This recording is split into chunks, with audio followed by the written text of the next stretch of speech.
Hello, it's time to talk about everyone's favorite time of year, performance appraisal time. There's nothing employees enjoy more than being evaluated, and managers relish the opportunity to point out the inadequacies of others, so let's do it. So none of that is particularly true. Fact is, most people find this process stressful and unpleasant, so why do we do it?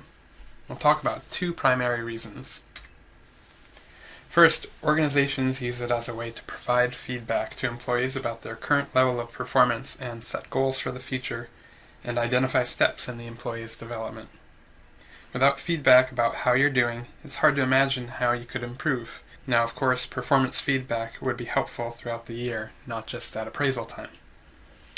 Second, people are promoted, given pay raises, transferred, sent abroad, demoted, laid off, downsized, and fired every day. Although these decisions are made in part based on organizational factors such as the company's financial situation or a decision to restructure, information from performance appraisal forms the backbone for the decisions companies make about their people. So these are two reasons we do performance appraisal. Often the process is supposed to serve both feedback and evaluative purposes, and this can complicate things. For example, the SEIs students fill out at the end of each semester to evaluate the courses that they're in. Those are used in decisions about faculty tenure and promotion, but they're also designed to help instructors improve their courses.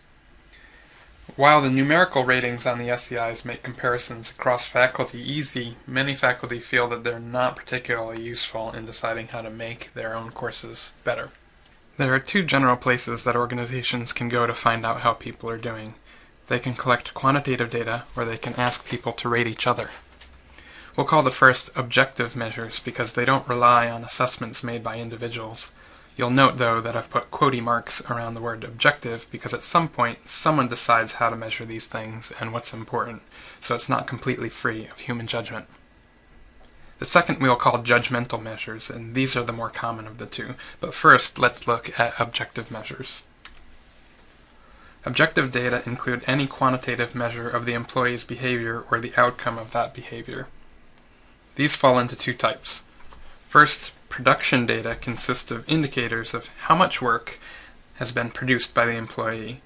For example, an assembly worker, it might be the number of widgets that they've produced. A salesperson, it could be sales in dollar figures.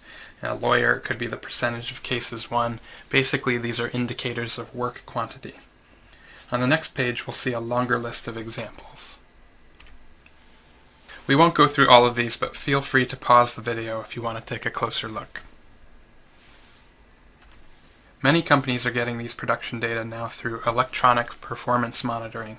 This is when technology is used to capture performance as it happens. Computers, video cameras, and microphones can all be used for this purpose. Some examples, which I'm sure you're familiar with, include recording customer service representative calls, monitoring office PCs for inappropriate activity, and video surveillance of company spaces. As you can see, electronic performance monitoring is used not just to collect performance data, but also to keep tabs on unproductive or counterproductive work behaviors. So, what are the pros and cons of engaging in this type of performance measurement? Well, on the positive side, if the behavior being recorded is objective, transparent, and job-related, one could argue that it's actually more fair and unbiased than judgmental data. It could also be used to provide performance feedback. If you've ever seen a video of yourself giving a presentation, it can be a very clear and not to mention humbling way of seeing what you did well or not well.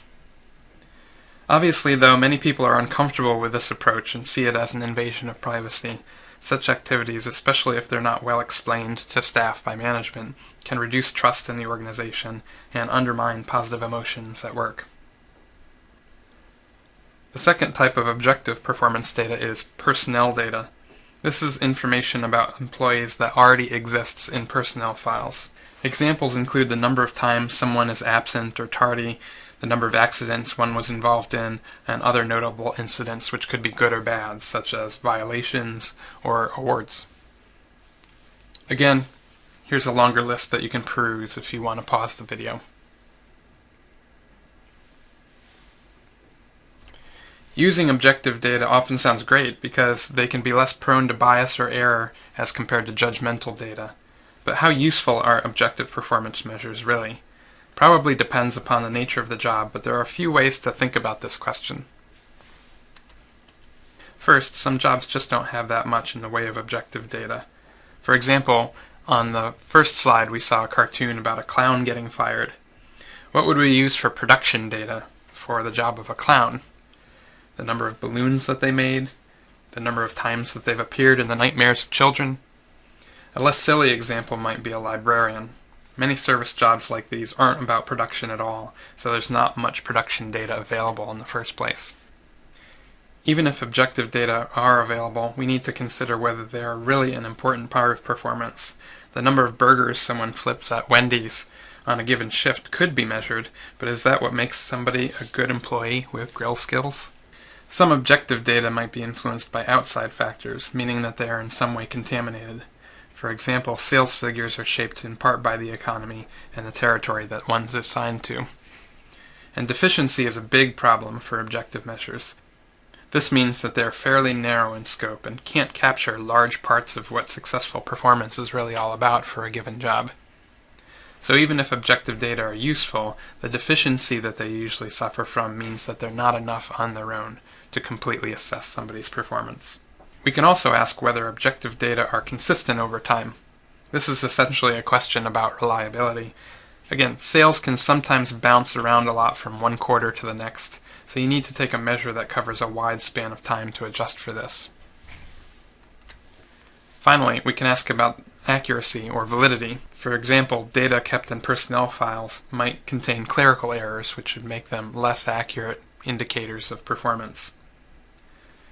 What all this means taken together is that while objective measures are often easy to collect and don't rely greatly on human judgment, there are many factors to consider before deciding to base one's performance review largely on these kinds of figures.